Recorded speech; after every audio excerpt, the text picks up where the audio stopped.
घ्यावा आपुला तो एक देव करून घ्यावा तेने विन जीवा सुख नोहे येरती माईके दुःखाची जनिती नाही आदि अंती अवसान अविनाश करी आपुले आईसे अविनाश करी आपुले आईसे लावे मना पिसे गोविंदाचे येरती माईके दुःखाची जनिती नाही आदि अंती अवसान तुका म्हणे एका मरणेची सरे तुका म्हणे एका मरणेची सरे उत्तमची उरे कीर्ती मागे येरती मायके दुःखाची जनिती नाही आदि अंती अवसान विठोबा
आपुला तो एक देव करून घ्यावा आपुला तो एक देव करून घ्यावा तेने विन जीवा सुख नोहे येरती माईके दुःखाची जनिती नाही आदि अंती अवसान प्रस्तुत प्रसंगी कीर्तन रूपी सेवेकरिता निवडलेला अभंग जगद्गुरु जगतवंदनीय सर्वांच्या अंतःकरणाचा अधिष्ठान असणारे माऊली तुकोबाराय यांचा उपदेशपर प्रकरणातील अशा पद्धतीचा हा अभंग आहे.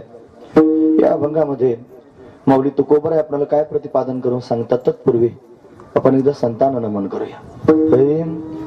श्री संतांची माथा चरणावरी संतांची माथा चरणा श्री संतांची माथा चरणावरी संतांची माथा चरणावरी साष्टांग हे करे दंडवत साष्टांग हे करे दंडवत साष्टांग हे करे दंडवत विश्रांती पावले समान विश्रांती पावले समान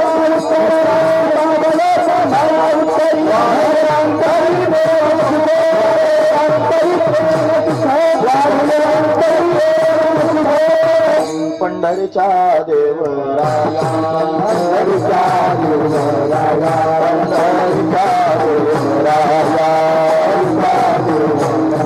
दंडवत तुझे पाया दंडवत तुझे पाया दंडवत तुझे पाया दंडवत तुझे पाया दंडवत तुझे पाया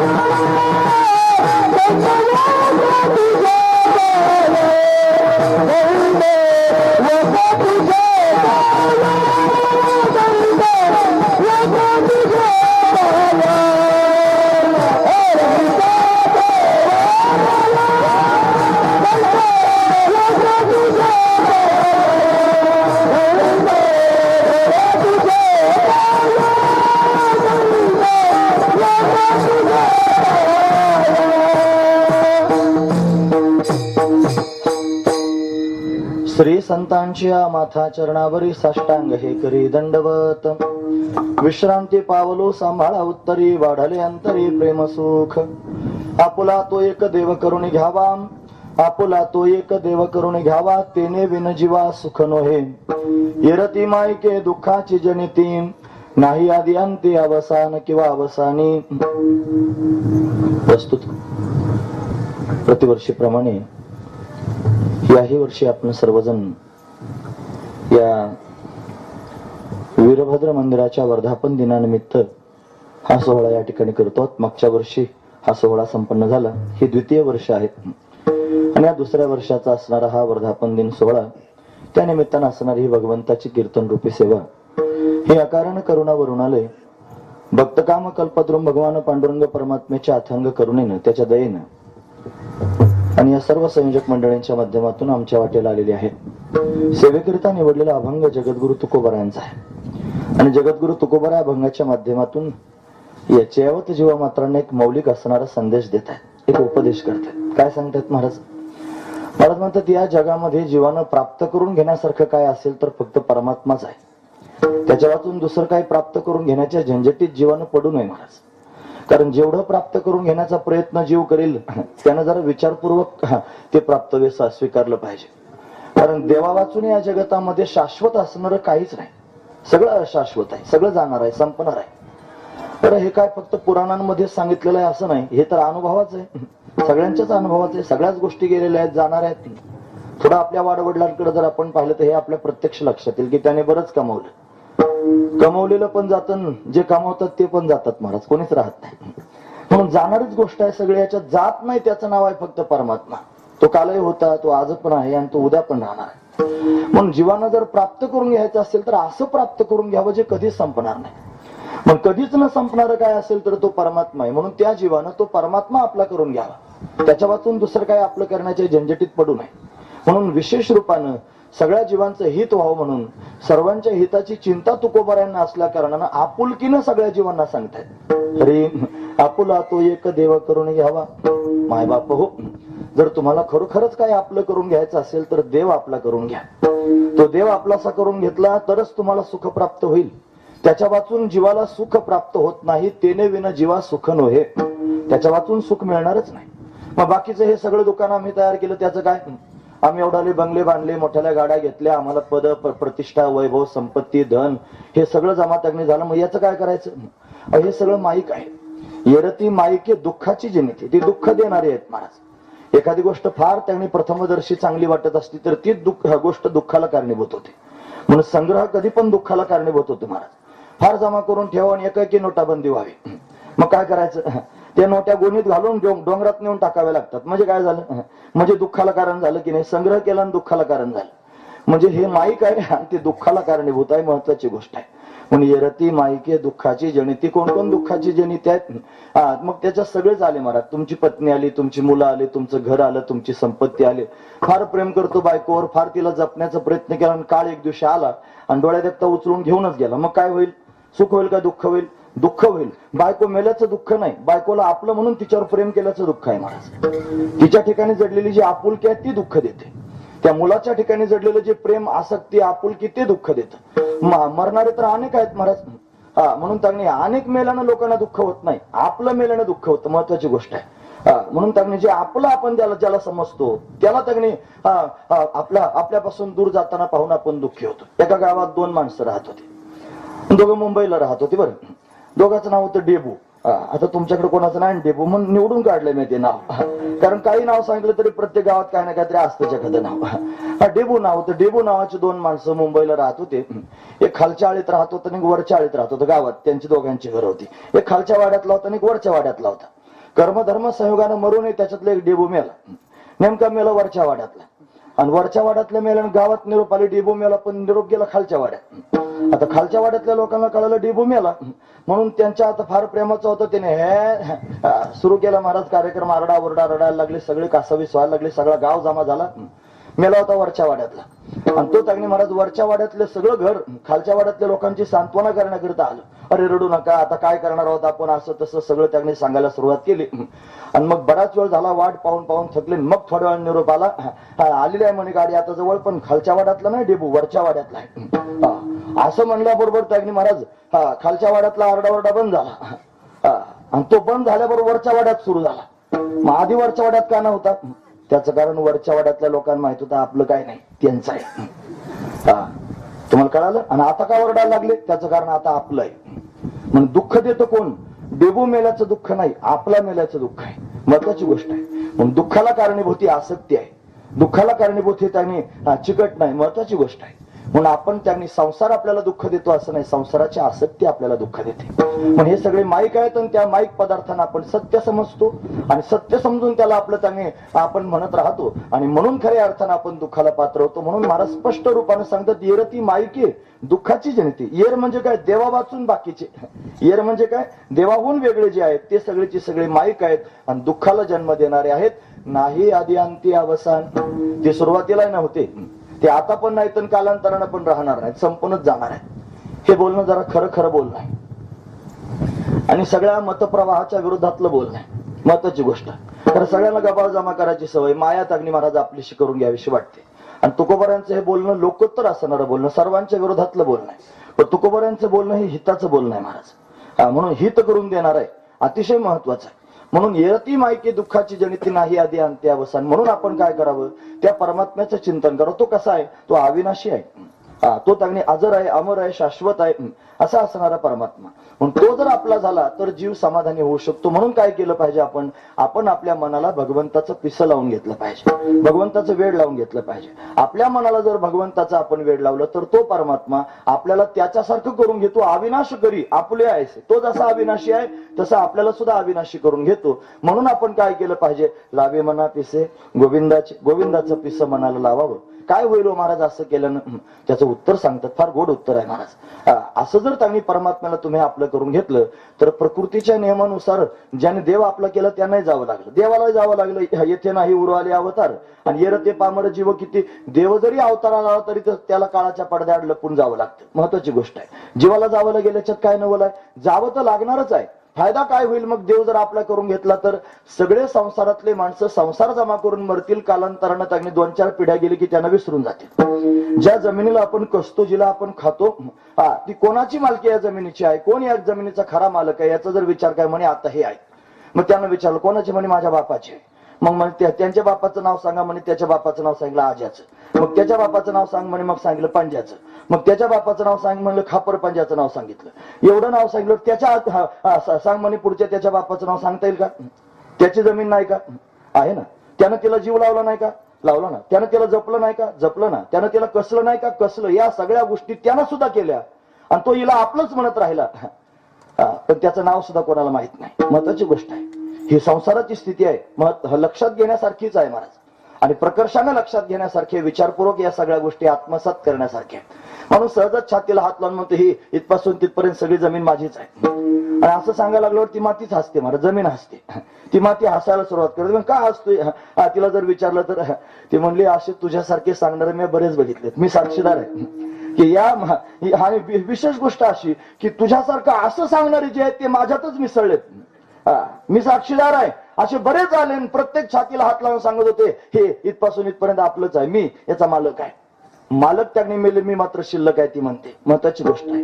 म्हणून त्यांनी संपूर्णच जाणार आहे सगळं, कोणाचं काही शिल्लक राहत नाही. राहील त्याचं ज्यानं भगवान आपला करून घेतला, राहील त्याचं ज्यानं देव आपला करून घेतला, राहील त्याचं ज्याला भगवंताची संगती प्राप्त झाली. म्हणून 5000 वर्षापूर्वीच्या तगणे पेंद्याचं नाव आज घेतलं जातं, वर्ध्याचं नाव, वाकुड्याचं नाव, हे त्यांनी महाराज त्यांची नावं आज घेतले जातात, त्या गोपिकांची नाव आज घेतले जातात. त्यापेक्षा आणि सत्ययुगात प्रगट झालेला प्रल्हाद आज लोकांच्या समोर सांगितला जातो का? त्यानं देव आपला करून घेतला म्हणून. त्रेतायुगामध्ये असणारा अंगद, हनुमान आज त्यांनी त्यांचं वर्णन करून सांगितलं जातं का? त्यांनी देव आपला करून घेतला म्हणून. द्वापार युगातल्या पेंद्या वर्ध्यांची नावं आज घेतली जातात, त्याचं कारण त्यानं देव आपला करून घेतला म्हणून. म्हणून ज्याला कोणाला खरोखर चिरंतन व्हायचं असेल, ज्याला अविनाश व्हायचं असेल, त्यानं काय करावं? त्यानं देव आपला करून घ्यावा बस. म्हणून ज्याच्या जीवनामध्ये हे दिव्य ज्याला स्वीकारता आलं, ज्यानं सायास करून त्याने महाराज संसाराला लात मारून दिली आणि परमात्मा आपलासा करून घेतला, त्याच्या जीवनामध्ये दिव्यत्व प्राप्त होऊ शकतं. म्हणून तो सगळ्या लोकांच्या दृष्टीने मेल्यासारखा वाटेल, जाताना दिसेल, पण त्याची कीर्ती मात्र जाणार नाही. उत्तमाची उरे कीर्ती मागे. पण तुका म्हणे एका मरण्याची सरे. एक मरणच फक्त असं आहे की ज्याला काळाच्या पडद्यावर ढकलल्यासारखं वाटेल, पण त्याची कीर्ती मात्र चिरंतन राहील. आता पत्रिका उडत होती वारेनं थोडी, उडाल्यानंतर एक फोटो दिसला भाऊसाहेब महाराजांचा समाधीचा. भाऊसाहेब महाराजांची समाधी, आज आपण त्यांचं नाव घेतो की नाही? त्यांच्या काळात लोक नव्हते का? कोणाकोणाची पत्रिकेत नाव आहेत सांगा, कोणाकोणाचे फोटो आहेत सांगा. का नाही? ते फक्त बायका पोरांकरताच जगले. याचं चांगलं व्हावं, त्याचं चांगलं व्हावं, हे सगळं करावं. संसार करून त्यागनी महाराज स्वतःला संपवणाऱ्या लोकांची कुठंच नावं पाहायला मिळणार नाही. पण यांनी स्वतःचं जीवन परमात्म्याकरता खर्च केलं म्हणून आज ती चिरंतन आहेत. त्यांची समाधी आहे. तुम्ही त्यांच्याकरता सप्ताह करता, त्यांच्या दर्शनाला जाता. थोडा विचार करा भविष्यात आपलं काय होईल. असा विचार कोणीच करत नाही महाराज. फार पायाजवळ लोक पाहतात आणि पायाजवळ पाहून आताच पाहून जीवन जगण्याचा प्रयत्न करतात. हेच घातक आहे, हेच त्रासदायक आहे. पण आपलं जीवन आपण असं बनवावं की जेणेकरून आपल्या जीवनामध्ये दिव्य असणारा आनंद प्राप्त व्हावा आणि आपल्या माध्यमातून सगळं जग आनंदी होऊन जावं. हा त्यातला दिव्य भाव आहे. हरी असा अभंगाचा सरळ अर्थ पाहण्याचा आपण प्रयत्न केला. विठोबा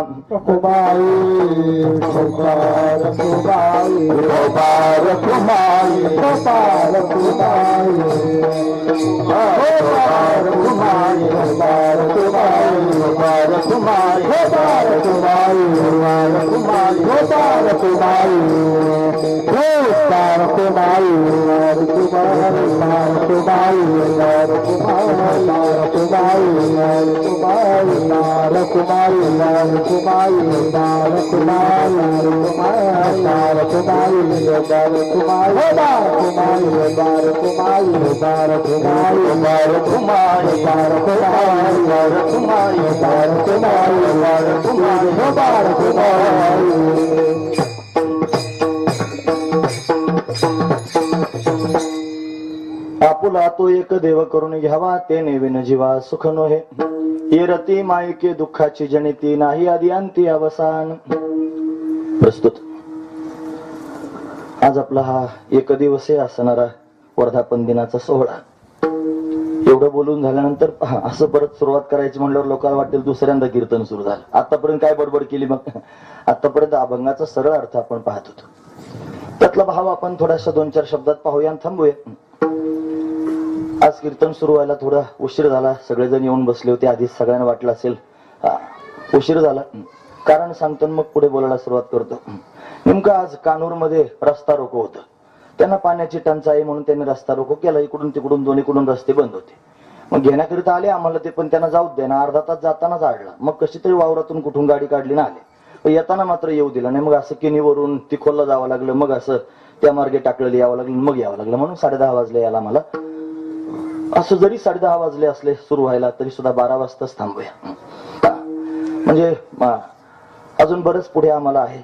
मध्ये आमचं अनुष्ठान चालू आहे. घरी थांबून त्यांनी मग संध्याकाळच्या कथेला पण जायचं आहे. मग जास्त वेळ बोलण्यापेक्षा थोड्या वेळामध्ये त्यांनी जास्त बोलतो. जास्त वेळ बोलून त्यांनी जास्त सांगण्यापेक्षा थोड्या वेळामध्ये जास्त सांगण्याचा प्रयत्न करतो. अतिशय महत्वाचं चिंतन आहे. या जंगलामध्ये आपण एवढा मोठा सोहळा करतो आहोत. जंगल में मंगल याला म्हणायचं. असं त्यांनी महाराज एवढ्या दूर एवढं सुंदर मंदिर तयार केलेलं आहे. वीरभद्राचं असणार हे मंदिर. त्याला आपण तुम्ही काय म्हणता सगळेजण विरोबा म्हणता. विरोबा.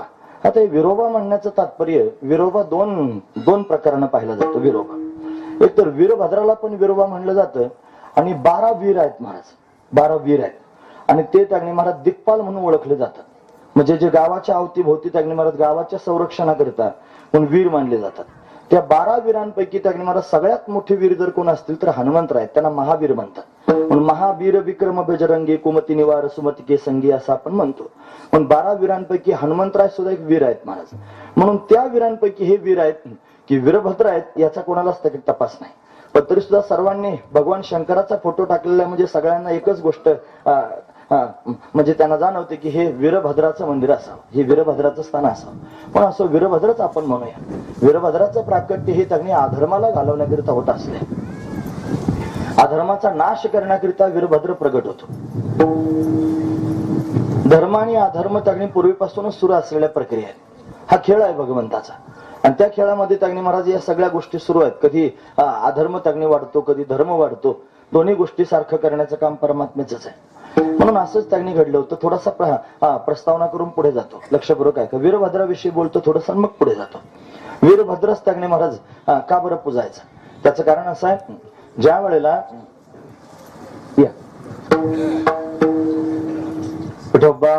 रखुमाई कुमार कुमार कुमार कुमार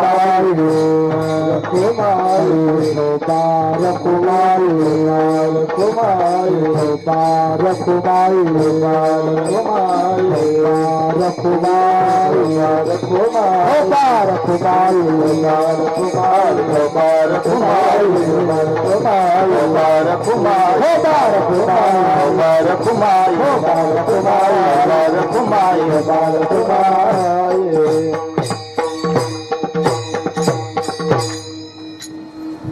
वीर शब्दाचा अर्थ तो सर्वांना ज्ञात आहे. वीर म्हणजे वीर, जो तग्नी ज्याच्या अंगामध्ये शौर्य आहे, धैर्य आहे असा असणारा वीर. आणि भद्र म्हणजे काय?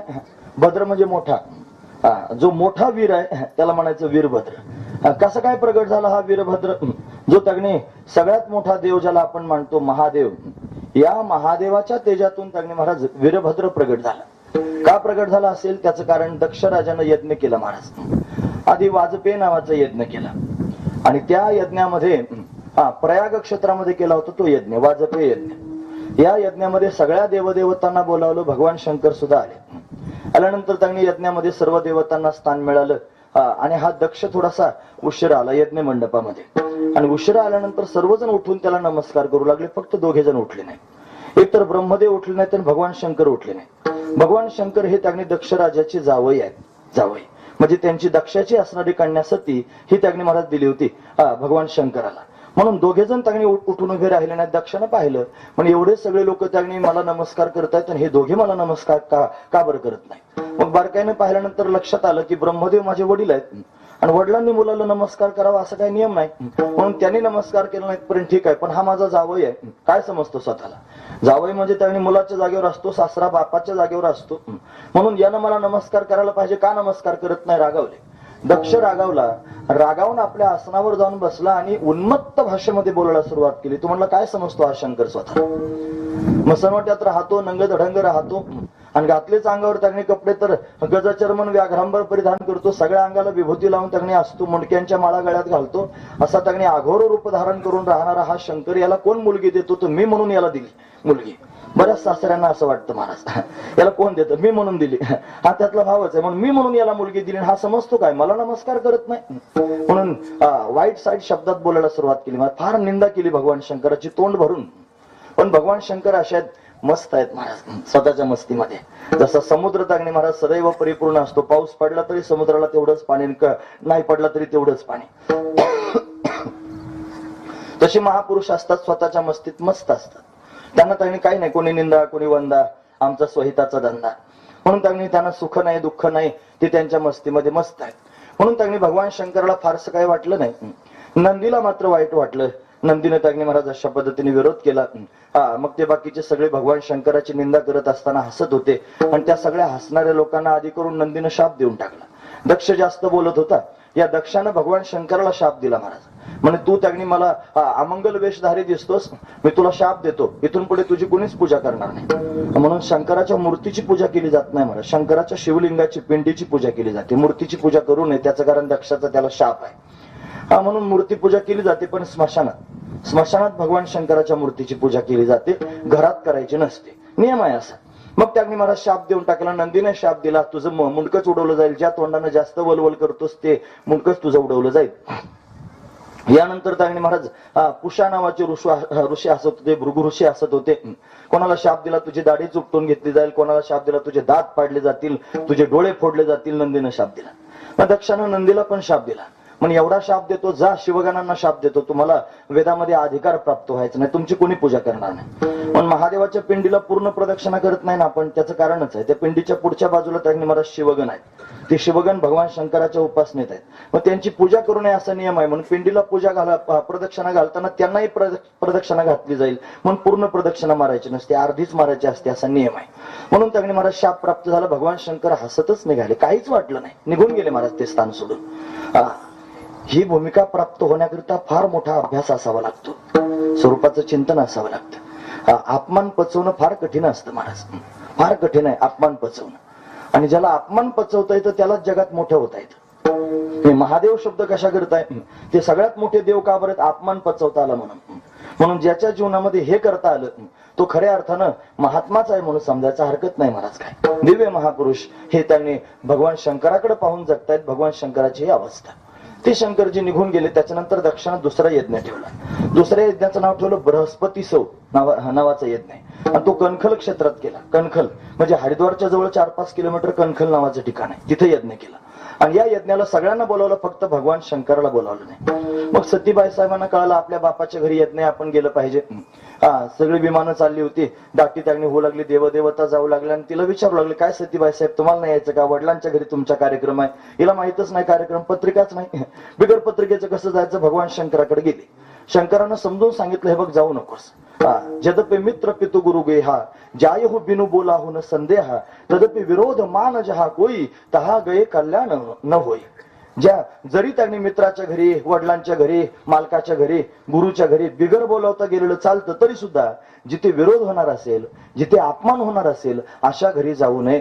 हा सहज त्यांनी भाव आहे महाराज. म्हणून त्यांनी जिथे अपमान होईल अशा ठिकाणी जायचं नाही असं स्पष्ट शब्दात सांगितलं. पण तरी सतीने ऐकलं नाही आणि सतीबाई साहेब त्यांनी गेल्याच. नंदीला सांगितलं जा हिला घेऊन गेलेले आहेत. गेल्यानंतर त्यांनी महाराज तिथं पाहिलं भगवान शंकराला स्थान नव्हतं कोणत्याच प्रकारचं. म्हणून सती अतिशय नाराज झाली.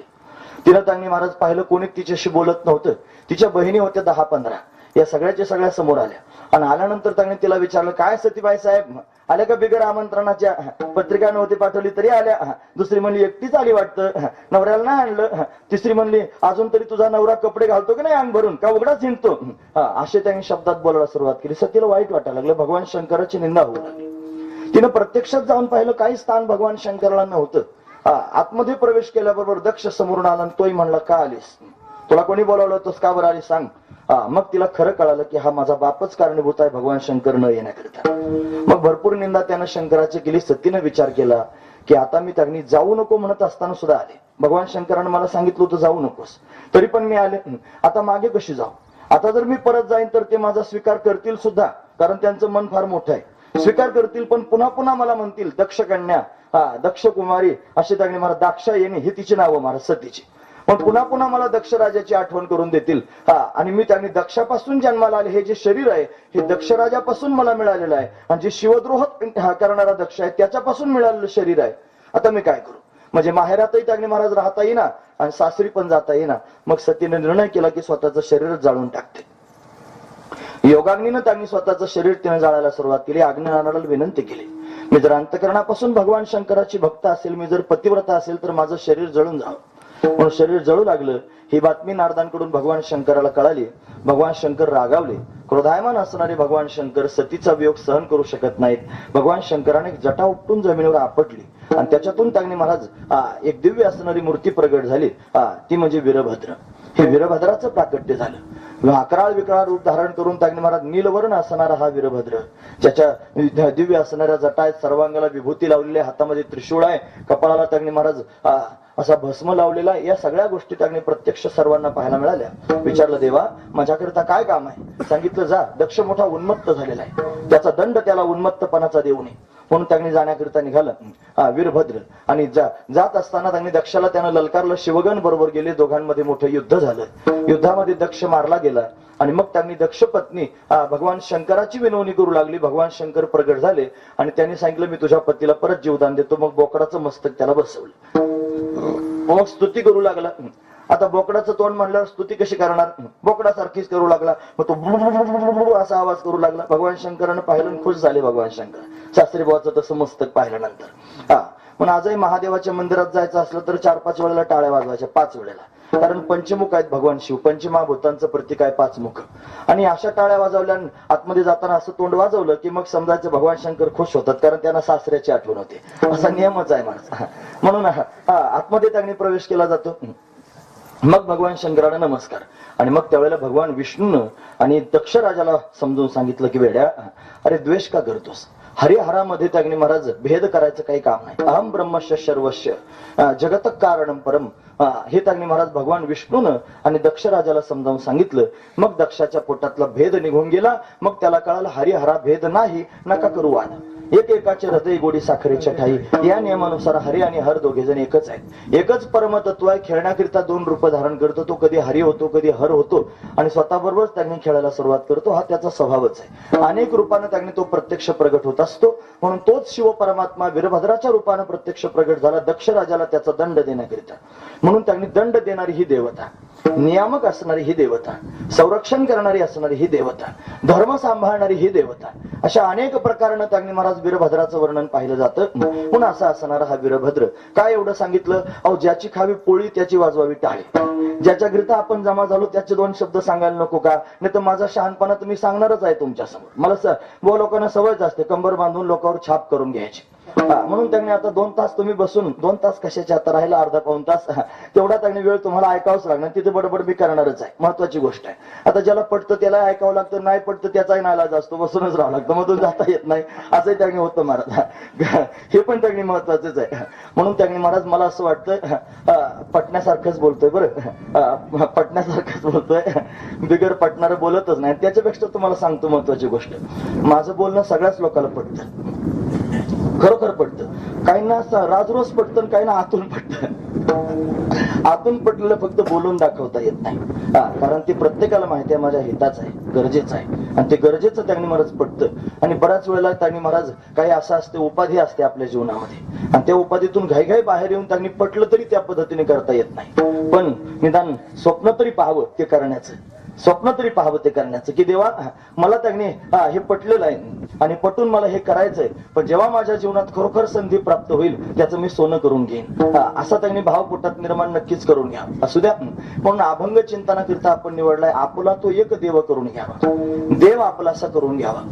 देव शब्दाचा अर्थच लोकांना बऱ्याच वेळेला वेगवेगळ्या पद्धतीने कळतो. लोकांनी देव फार जमा केले महाराज, आपल्याकडे फार देव आहेत, वेगवेगळे देव. आपलाच धर्म असा आहे की ज्याच्यात फार देव पाहिले जातात वेगवेगळ्या. कोण एक तोंडाचा असतो, काही 2 तोंडाचे देव असतात. अग्निनारायणाला 2 तोंड आहेत महाराज.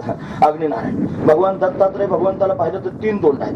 ब्रह्मदेवाला पाहिलं तर 4 तोंड आहेत. भगवान शंकराला पाहिलं तर 5 तोंड आहेत. कार्तिकेय स्वामीला पाहिलं तर 6 तोंड आहेत. आता काही त्यांनी एवढे 6 तोंडाचे देव आपल्याकडे आहेत. काही ना त्यांनी महाराज वानराचं मुख आहे, काही ना घोड्याचंच मुख आहे, काही ना हत्तीचंच मुख आहे.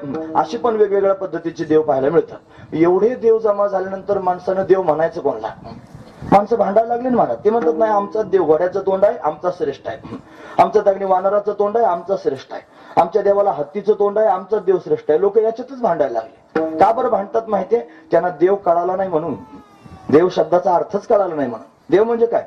तो देव जाणून घेण्यासारखा आहे. या जगामध्ये देव आहे, पण देव एवढ्या रूपानं पाहायचा नाही. त्याची वस्तुस्थिती भागवतामध्ये भागवतकारांनी भागवताला सुरुवात करताना मंगल केलं प्रथम त्यांनी महाराज, आणि मंगल करताना खरा देव जगाच्या समोर सांगितला. काय सांगितलं? भागवतातला पहिला श्लोक आहे महाराज. श्री व्यासदेवजी महाराज वर्णन करून सांगतात, हरी जन्माद्यस्य यतोऽन्वयादितरतश्चार्थेष्वभिज्ञ स्वराट तेने ब्रह्महृदाय आदि कवयो मुह्यन्ति यत् सूर्या तेजो वारि मृदाम यथा विनिमयो यत्र त्रिसर्गो मृषा धाम्ना स्वेन सदा निरस्तकुहकं सत्यं परं धीमहि सत्यं परं धीमहि सत्यं परं धीमहि.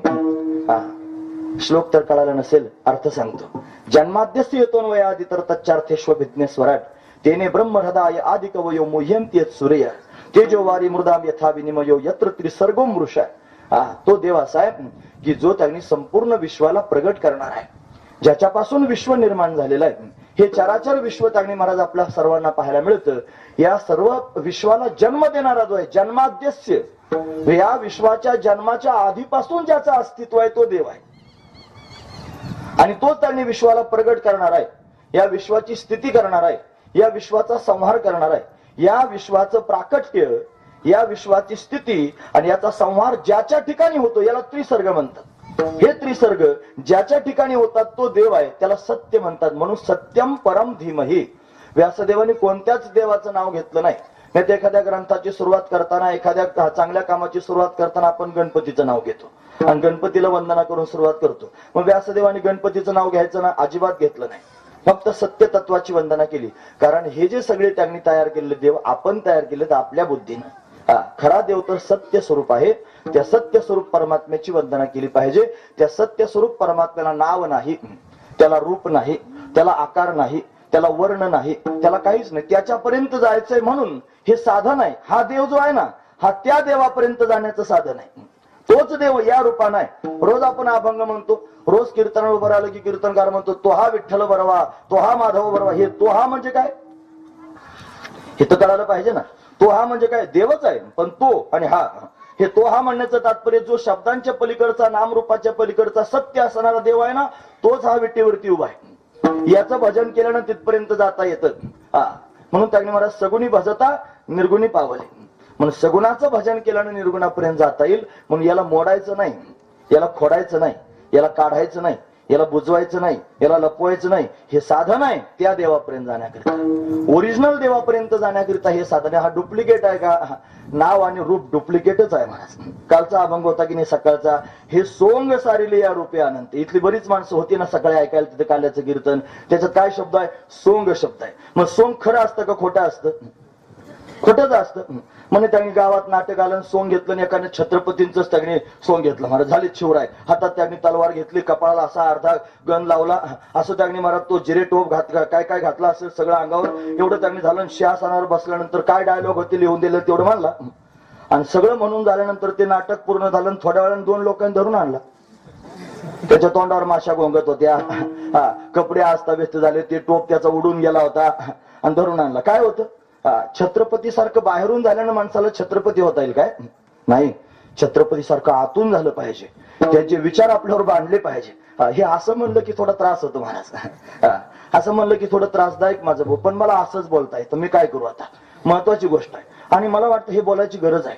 बाहेरून सगळेच झाले आता, दाखवायला लागले. सोंग याला म्हणायचं, आतून केलं पाहिजे. तो जर त्यांनी मूळ असणारा भाव आतून प्रगट झाला पाहिजे, म्हणून सोंग आहे महाराज. तसं हा देव सुद्धा सोंगाड्याचा आहे.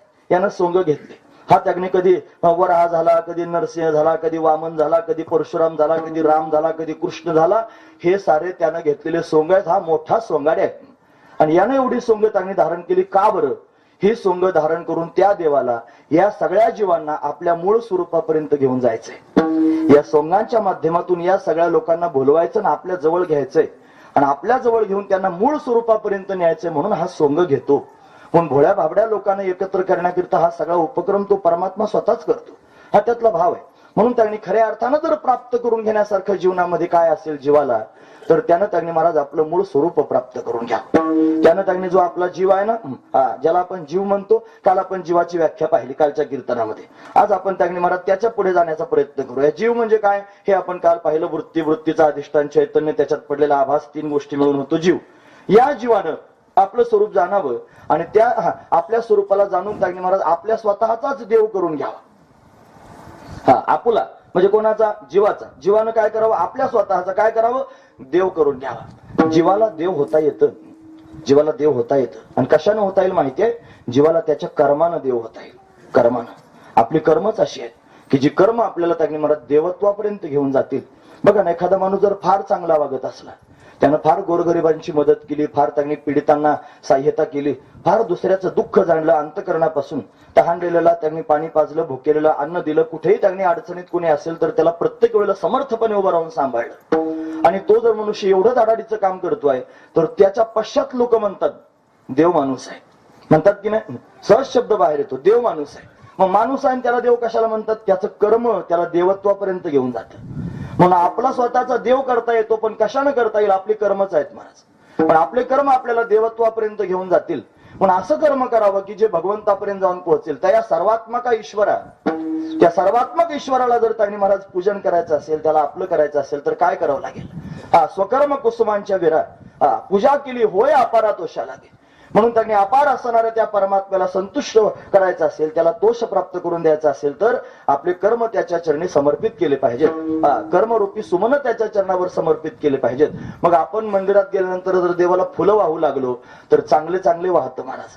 ज्याला सुगंध असतो असे फुलं वाहत. आता नसतात सुगंधाचे फुलं, फक्त दिसायलाच फुलं असतात महाराज, पिवळे लाल असे दिसतात. सुगंध म्हणलं तर अजिबात नाही, उलट ते फुलं टोचतात महाराज. कधी कधी देवाला वाहताना असं वाटतं या देवाला माझ्या फुलं टोचतील. त्याला असे काटे असतात छोटे छोटे, ते पिवळे फुलं, काय त्याचं नाव मला माहित नाही, पण रोज आमच्या व्यासपीठावरती असतात आणि देवाला वाहा म्हणतात. मी जरा तुटकच वाहतो. देवा आहे तर त्याचा वास येई ना, आणि काही होईना त्यांनी महाराज असं लांबूनच व्हायचं का. अरे हे त्यांनी देवाला समाधान देण्याकरिता व्हायचे आहेत. मग चांगले चांगले वाहिले पाहिजेत की नाही? मग फुलं जर आपण देवाला चांगले वाहतो आणि आपले कर्म जर फुलं आहेत, तर आपण कसे वाहिले पाहिजेत? कर्म चांगले कर्म वाहिले पाहिजेत. मग चांगली कर्म भगवंताच्या समोर जाऊन पोहोचतात आणि मग भगवंताला संतुष्ट करतात. म्हणून त्यांनी महाराज कर्मच अतिशय महत्वाचं आहे. कर्माचे अनेक प्रकार आहेत. सुजितरावांना रस आहे महाराज त्या गोष्टीत. बऱ्याच वेळेला आमचं बोलणं त्या मुद्द्यावर त्यांनी झालंय. कर्म 3 प्रकारची कर्म आहेत. एक संचित कर्म आहे, दुसरं प्रारब्ध कर्म आहे, तिसरं क्रियामान कर्म आहे. 3 प्रकारची कर्म आहेत की नाही?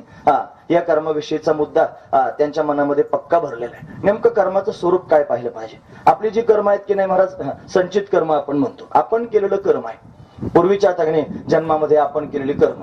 हे बघा, गाढवा कुत्र्याच्या जन्मात केलेलं कर्म लागू होत नाही.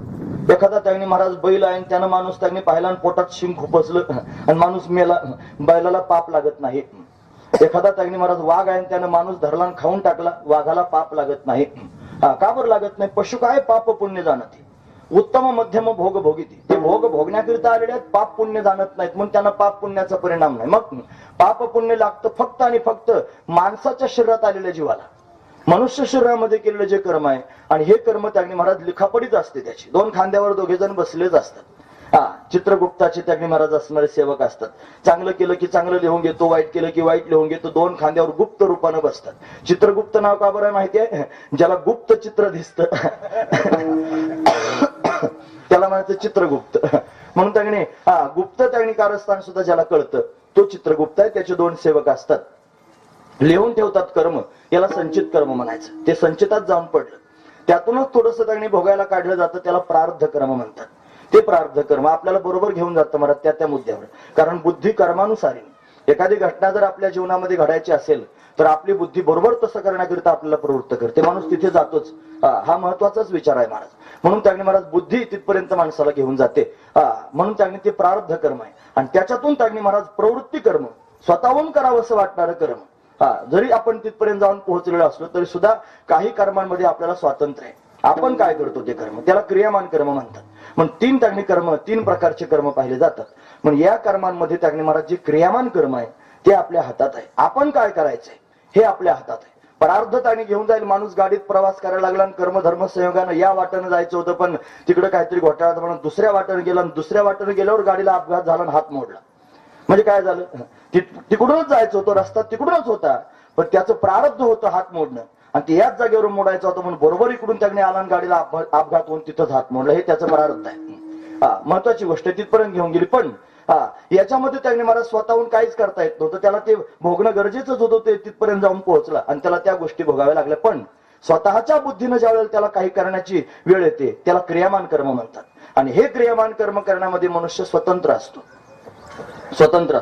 मग त्यानं स्वतः ठरवायचं काय करायचं. चांगलं कर्म करायचं की वाईट कर्म करायचं, पाप करायचं की पुण्य करायचं. पाप पुण्य म्हणजे फार थोतांड करून घेऊ नका. पाप पुण्याचा फार बाऊ करून घेऊ नका. पाप पुण्याच्या व्याख्या लक्षात घ्या. आणि त्या शास्त्राने काय सांगितले असतील, संतांनी काय सांगितलं त्या लक्षात घ्या. संतांच्या दृष्टीने पाप आणि पुण्य म्हणजे काय ते ऐका.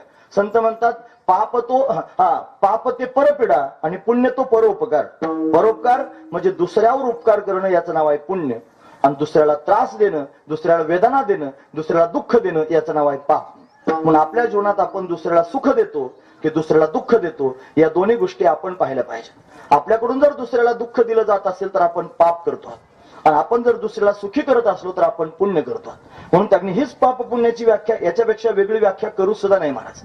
असं जर त्याला कळेल, रस्त्यानं चालताना जर मुंगी डोळ्यासमोर दिसत असेल तर चुकूनही तिच्यावर त्यांनी पाय देऊ नये. तिला टाळण्याचा प्रयत्न करा. माझ्याकडून मुंगीला सुद्धा वेदना होऊ नये अशी ज्याच्या पोटात भावना झाली तो खरा पुण्यवान आहे. याच्यापेक्षा काय पुण्यवानाची व्याख्या करायची? हा खरा पुण्यवान आहे. म्हणून आपलं जीवन अशा पद्धतीने आपण तयार करावं. जो अशा पद्धतीनं जीवन जगायला सुरुवात करतो, जो अशी कर्मतागणी महाराज सुंदर करतो, आणि तो खऱ्या अर्थानं देवत्वापर्यंत जाऊन पोहोचतो. म्हणून ज्याची कर्म चांगली झाली ती ईश्वराला कळतात, तो ईश्वर प्रसन्न होतो, आणि प्रसन्न होऊन त्याला आत्मबोध प्राप्त करून देण्याकरिता येतो. आणि तो त्यांनी महाराज गुरु रूपाने प्रगट झाला की मग त्याला त्यांनी वर्णन करून सांगतो, बाबा अरे ज्या देवाच्या शोधाकरता तू फिरतो आहेस, जो देव तुला प्राप्त करून घ्यायचा आहे तो दूर नाही, तुझ्या जवळच आहे. तू स्वतःच देव स्वरूप आहेस. अमर आहा खरे की पहा खोटे हे, न म्हणा देह माझा ऐसा मग भरावसा कळेल. म्हणून तू स्वतःच अमर आहेस, तू स्वतःच सच्चिदानंद रूप आहेस असं त्यांनी मला ते सांगतील आणि या माध्यमातून त्यांनी ते कळेल आणि जीव स्वतःच देव स्वरूप होऊन जाईल. हे जे आयुष्य देवानं आपल्याला प्राप्त करून दिलेलं आहे, हे जे माणसाचं शरीर आपल्याला प्राप्त झालेलं आहे, हे शरीराने याच्यात मिळालेलं आयुष्य हे सच्चिदानंद पदवी घेण्याकरिताच आहे. म्हणून आयुष्याची या साधने आणि सच्चिदानंद पदवी घेणे एवढा अधिकार नारायणे कृपा अवलोकने दिधला. नारायणानं कृपा करून एवढा अधिकार आपल्याला दिलेला आहे की आपण सच्चिदानंद स्वरूप होऊ शकतो. मला जगात कोणीच मारू शकत नाही हे केव्हा म्हणेल माणूस? तो जर स्वतःला शरीर म्हणत असेल तर कधीच म्हणू शकत नाही. तो जेव्हा स्वतःला आत्मा समजेल तेव्हा नक्की म्हणेल महाराज. कारण ते आत्मतत्वाचं ज्ञान झाल्याशिवाय तो म्हणू शकत नाही. नैनन छिन्नंती शस्त्राने नैनंद हती पावका न चैनन क्लेदेन त्यापो न शोषयती मारुता. हे म्हणण्याकरिता आत्मज्ञान व्हावं लागेल. त्यानं स्वतःला आत्मा समजावा लागेल. मग तो धडाडीनं म्हणू शकतो कोणतंच शस्त्र जगात तयार झालं नाही मला मारू शकेल असं. कोणताच अग्नी जगात नाही जो मला जाळेल. कोणताच अग्नी वायू असा नाही जो मला सुकवेल. कोणतंच पाणी असं जगात नाही जे मला भिजवेल. म्हणून त्यांनी मी या सगळ्यांच्या पलीकडच आहे. मी जन्माला येत नाही, मी मरत नाही असं माझं स्वरूप आहे. हे माझं सच्चिदानंद स्वरूप त्यांनी मला कळावं आणि हे कळाल्यानंतर खरा जीवनात आनंद प्राप्त होतो. अष्टावक्र महामुनी होते. तुम्ही ऐकतात ना सर्वजण? तुम्ही म्हणले हे म्हणतोय 12 वाजता थांबल पण काय आकार त्याचा दिसत नाही अजून. असू दे आता जे होईल ते होईल. आता असं अष्टावक्र महामुनी त्यांनी होते. त्यांच्या वडिलांचं नाव होतं कहोड. कहोड नाव होतं कहोड. ऐकण्यासारखी कथा आहे, लक्षपूर्वक ऐका. कहोड मोठे ब्राह्मण होते, वेदांती होते महाराज. त्यांची पत्नी गर्भवती झाली. तिला 9वा महिना चालू होता आणि त्यावेळेला त्यांनी हे कहोड रात्रभर वेदांताचं चिंतन चिमणी लावून चालू होतं वाचायचं काम आणि वेदातल्या अक्षराची घोकमपट्टी करत होते. बाई त्यांनी जवळ त्यांची पत्नी झोपलेली होती. हे घोकमपट्टी करत असताना त्यांना आवाज आला. काय आवाज आला? वेदाची घोकमपट्टी काय करता? वेदाचा अर्थ जाणून घ्या. वेदाची घोकमपट्टी काय करता? अर्थ जाणून घ्या. या कहोडाने इकडे इकडे पाहायला सुरुवात केली. कोणी दिसत नाही. बायको माझी दिसते, ती झोपलेली आहे. मग बोललो कोण? आम्ही दोघेच घरामध्ये आहोत. मग कोण बोललं नेमकं? मग बारीक विचार केला. मग लक्षात आलं हिच्या पोटात असणारा गर्भ मला सांगतोय की वेदाची निस्ती घोकमपट्टी काय करता? वेदाचा अर्थ जाणून घ्या. रागाला महाराज त्या कहोडाला. तो म्हणला अजून जन्माला यायचा आहे आणि जन्माला यायच्या आधीच बापाला शहाणपणा शिकवायला लागला. वारे वा. रागाला महाराज शाप दिला. मूर्खा, जन्माला येताच 8 ठिकाणी वाकडा होशील. म्हणून जन्माला आलं पोर पण 8 ठिकाणी वाकडं झालं. पण त्याच्या आत त्यांनी कथा अशी त्यांनी घडली की हा कहोड त्यांनी जनक राजाच्या दरबारामध्ये गेला होता. तिथे बंदी नावाचा एक विद्वान होता आणि हा बंदी त्यांनी जगातल्या सगळ्या विद्वानांना ललकारत होता आणि ज्ञानाची त्यांनी मला सभा घडत होती, चर्चा घडत होती आणि बाकीच्यांना परास्त करायचा आणि जेवढे हारले त्यांना उचलायचं आणि पाण्यात नेऊन टाकून द्यायचं. जलसमाधी द्यायचा मला त्यांना. असे बरेच पंडित जलसमाधी दिले होते. कहोडही गेला आणि गेल्यानंतर त्या कहोडाला सुद्धा त्यांना हरवलं बंदीनं आणि जलसमाधी देऊन टाकली. हा अष्टावक्र जन्माला लोक म्हणले तू असा आहेस की तुझ्या पायगुणानं तुझ्या बापाला मरावं लागलं. याच्यावर कलंक आला. मग काय करायचं? आत्मज्ञानी असणारे अष्टावक्र महामुनी त्या बंदीकडे त्यांनी जाण्याकरिता निघाले जनकाच्या दरबारात आणि ज्यावेळेला जनकाच्या दरबारात प्रवेश करायला सुरुवात केली त्यावेळेला सगळे पंडित बसले होते आणि बसलेल्या सगळ्या पंडितांनी 8 ठिकाणी वाकडे असणाऱ्या या ब्राह्मणाला पाहिलं. काठी टेकवत टेकवत त्यांनी वाकडा वाकडा चालणारा सगळे खदखदून हसले. हसल्यानंतर त्यांनी रिवर्स टाकला महाराज. लगेच मागे फिरले अष्टावक्र. तरी म्हणे का बरं मागे चालले? काय म्हणले माहितीये? मला वाटलं मी पंडितांच्या सभेत आलोय पण मी चुकून चर्मकारांच्या सभेत आलो. असं म्हटल्याबरोबर त्यांनी भयंकर क्रोध आला महाराज सर्वांनाच. कारण सगळे पंडित होते. आम्ही त्यांनी पंडित आहोत, आम्ही एवढे शास्त्री आहोत आणि आम्हाला त्यांनी चर्मकार म्हणतोस. म्हणे चर्मकार म्हणू नको. मग काय म्हणू? तुम्ही सगळे हसले खदखदून. कशाला पाहून हसले? माझ्या स्वरूपाला पाहून हसले, आत्मस्वरूपाला की माझ्या बाह्यांगाला पाहून हसले? तुम्ही त्यांनी पंडित असून जर त्यांनी फक्त बाह्यांगाची दृष्टी ठेवून आहात कातड्याची, तुम्हाला चर्मकार नाही म्हणायचं मग काय म्हणायचं? ही दृष्टी आहे. हे ऐकल्याबरोबर जनक राजा प्रभावित झाला आणि घाईघाईनं आसन सोडून आला. साष्टांग प्रणिपात अष्टावक्राच्या समोर गेला. महाराज थांबा, मला त्यांनी तत्वज्ञान सांगा. आणि मग त्यांनी सांगायला सुरुवात केली. 20 अध्याय आहेत महाराज अष्टावक्र महागीतेमध्ये. काही गीता आहेत ना, भगवान श्रीकृष्ण परमात्म्याने सांगितलेली गीता कृष्ण गीता, रामानं लक्ष्मणाला केलेला उपदेश राम गीता, गोकर्णानं बापाला केलेला उपदेश गोकर्ण गीता, अशा अनेक प्रकारच्या गीता आहेत. त्याच्यामध्ये अष्टावक्र गीता ही निरसी गीता आहे महाराज. याच्यात निरस तत्वज्ञान आहे. बऱ्याच वेळा निरस पचत नाही लोकांना. निरस दूध जर आणलं म्हशीचं प्यायला लावलं हागवण लागते, महत्वाची गोष्ट आहे. त्याच्यात थोडं कोईनं पण पाणी घालावं लागतं, मग ते गरम करून दिलं की मग ते पचतं, महत्वाची गोष्ट आहे. तसं श्रीकृष्ण परमात्म्याने जगाच्या हिताकरिता 3 कांड सांगितले गीतेमध्ये. कर्मकांड सांगितलं, उपासना कांड सांगितलं, ज्ञानकांड सांगितलं. पण अष्टावक्र गीतेत मात्र कर्म उपासना सांगितले, डायरेक्ट ज्ञानच सांगितलं. ज्ञान सांगायला सुरुवात केली. आणि हे सगळं ऐकत असताना जनक राजा एवढा प्रभावित झाला की त्यानं ते ज्ञान ऐकलं आणि ऐकल्यानंतर त्याग्नी महाराज शेवटच्या अध्यायात असं वर्णन आहे, हा जनक त्याग्नी महाराज अष्टावक्रांच्या समोर नाचायलाच लागला.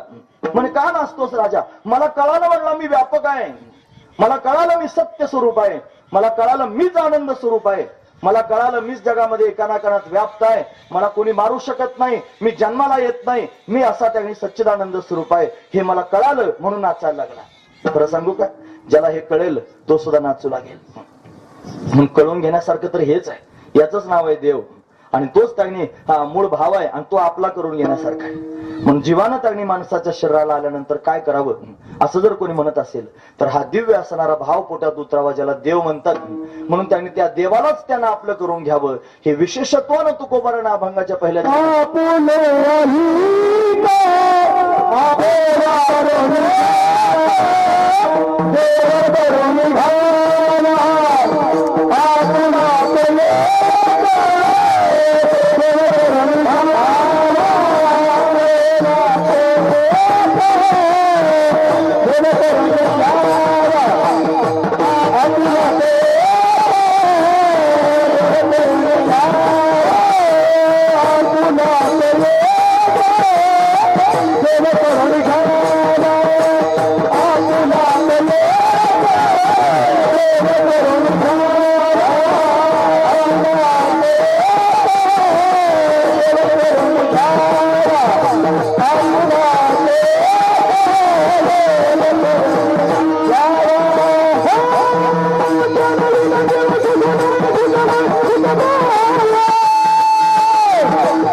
आपुला तो एक देव करून घ्यावा, तेने विन जीवा सुख नोहे. आपुला तो एक देव करून घ्यावा. आपला म्हणजे काय, आपला जो जीव आहे ना तो जीव आणि तो देव एक करून घ्यावा, म्हणजे जीव ब्रह्माचे ज्ञान प्राप्त करून घ्यावं. सरळ गोष्ट आहे, हा त्यातला भाव आहे. पण हा त्याने आम्ही वाकडा तिकडा करून मांडलेला भाव आहे. तुकोबारांचा मात्र सरळ भाव आहे. काय भाव आहे? तुकोबारांना सरळ सरळ म्हणायचं, जीवा अरे देवाला आपलं करून घे. या जगामध्ये तुला आपलं म्हणण्यासारखं कोण असेल तर फक्त देवच आहे. म्हणून देवाला आपलंसं करून घे. त्याला जर आपलं करून घेतलं तरच तू सुखी होशील, नाही तर बाकी त्यांनी तुला जगातलं कोणी सुख देणार नाही. कारण त्याग्नी महाराज या सगळ्या समाजाकडून जर सुखाची अपेक्षा करत असाल, सगळ्या नातेसंबंधांकडून जर सुखाची अपेक्षा करत असाल तर हे सगळे लोक स्वार्थानं बांधलेले आहेत. यांच्या प्रत्येकाच्या पोटामध्ये स्वार्थ आहे, काहीतरी अपेक्षा आहे. त्या अपेक्षेनं त्याग्नी महाराज या सगळ्या गोष्टी घडतात. नाहीतर प्रयोग करून बघा, त्यांची अपेक्षा जर आपण पूर्ण केली नाही तर ते काय करतात. जर त्याग्नी महाराज सगळा झालेला पगाराचा बंडल जर तुम्हाला घरी द्यायची सवय असली तर एखाद्या महिन्यामध्ये 2-4 नोटा काढून घ्या आणि देऊन बघा, मग काय होतं. मग उत्तर काय येतं, फक्त प्रतिक्रिया काय येतात तेवढ्या बघा. 4 नोटा जरी कमी झाल्या तरी प्रश्नचिन्ह समोर येईल, का कमी झाल्या. तुमच्यावर प्रेम करतात, गोष्ट खरी आहे, पण तुमच्यावर प्रेम करण्याकरिता कारण त्या नोटा आहेत महाराज. मी प्रमाण सांगितलं पाहिजे, नाही तर अंगावर बला येत असते बराच वेळ. आधी प्रमाण सांगतो. प्रमाण काय, जोवरी चलन गा, हा सिंबॉल आहे ना, तुम्हाला माहिती ना हे चलन. जोवरी चलन गा तोवरी म्हणती माझा, मानेती लहान थोर देह सुखाची आकाजा. आणि पुढे काय अवस्था होते बघा, इंद्रिय मावळली आला बागुला आजा. अरे धर्म जर सांभाळला तर तोंडात दात नसलेल्या, नाकाला शेंबूड आलेल्या, कानाचा ढेंगाणा झालेल्या, डोळ्याला तगणी पाणी सुटलेल्या म्हाताऱ्याला लोक सांभाळतील. धर्म जर टिकला तर धर्म नसेल तर माणसाचा त्यागणे असा मातेरा झाल्यानंतर लोक त्याच्या मरण्याची वाट पाहतात. मग किती मोठा असू द्या, किती श्रेष्ठ असू द्या, काही असू द्या, तो त्याचं जर त्यागणे महाराज वय वाढलं आणि वय वाढल्यानंतर त्यांनी महाराज तो काहीच कामाचा राहिला नाही, त्याच्याकडून काहीच त्यांनी येतं दिसत नाही. अशा वेळेला त्यांनी महाराज त्याच्या मरण्याची वाट पाहायला जाते. म्हणून आता काय शेतकऱ्यांना बिचाऱ्यांना पेन्शन नसते. पेन्शन त्यांनी लोक ज्यांना ज्यांना पेन्शन आहे त्यांचं चांगलं महाराज, अशी एक म्हण आहे तयार झाली आता, ज्याला आहे पेन्शन त्याला नाही टेन्शन. ज्याला नाही पेन्शन त्यांना आपलं बघायचं काय करायचं ते महत्वाची गोष्ट आहे. म्हणून ज्याच्याकडे काही उपलब्धी आहे ना त्याला लोक सांभाळतात, आणि उपलब्धीच नसेल त्याची हाडहाड होते महाराज. महत्वाची गोष्ट, का बरं हाडहाड होते? त्याचं कारण हे चलन आहे. लोक माणसावर प्रेम करीत नाहीत, माणसाकडून येणाऱ्या उपलब्धीवर प्रेम करतात. हे खरं आहे, खरं आहे. परत सांगतो, हेच खरं आहे. महत्वाची गोष्ट आहे, कोणी माणसावर प्रेम करायला तयार नाही, सगळे स्वार्थी झाले महाराज. स्वार्थानं भरलेलं त्यांनी हे जग आहे. म्हणून त्यांनी याच्यात आपलं म्हणण्यासारखं जर कोण असेल तर फक्त परमात्माच आहे. कारण तो एक असा आहे महाराज, काही मागत नाही. आणि आपण देणार काय आहोत त्याला? त्याला जर पाणी वाहायचं म्हणलं त्यांनी महादेवाच्या पिंडीवर पाणी काय आपण तयार केलं थोडंच, त्यानंच तयार केलेलं आहे. त्याला फुलं व्हायचे म्हणले आपल्याला थोडंच फुलं उमलवता येतात, त्यानंच तयार केलेले आहेत. थोडे तांदूळ घेऊन त्याच्या पिंडीवर टाकायचे म्हणलं तर तांदूळ थोडेच आपल्याला तयार करा, सगळं त्यानंच तयार केले. कासयाने पूजा करू केशी राजा, संदेहा माझा फिडे आता. अरे उदकी नानू तरी स्वरूपते तुझे, तिथे काय माझे वेचे देवा, काय माझं ते खर्च होतं मला तू सांग. म्हणून आपण देवाला काहीच देऊ शकत नाहीत, आपण त्याला काहीच देत नाही तरी विनाकारण आपल्यावर प्रेम करतो आणि आपल्याला सुख देतो. म्हणून देव आपलासा करून घ्यावा. बाकीच्यानं जर आपलंसं करून घेण्याचा प्रयत्न करत असाल तर फसाल, आणि फजिती झाल्यानंतर कोणासमोर सांगावं असं होतं. बऱ्याच वेळेला सांगता सुद्धा येत नाही.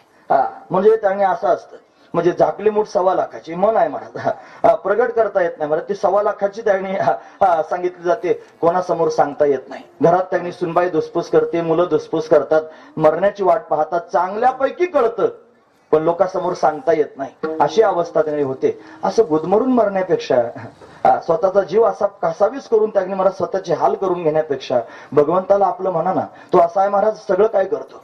अनुभव सांगतो महाराज, ते ऋणवय पण देखुनी अंगी, मी आपुल्याच उत्तीर्णत्वा लागे आणि भक्ताची या तनुत्यागी परिचर्या करी. ज्ञानोबराय म्हणतात की जर भक्त अंतकरणापासून भगवंताची सेवा करत असेल तर त्या भक्ताचं भगवंतावर ऋण होतं.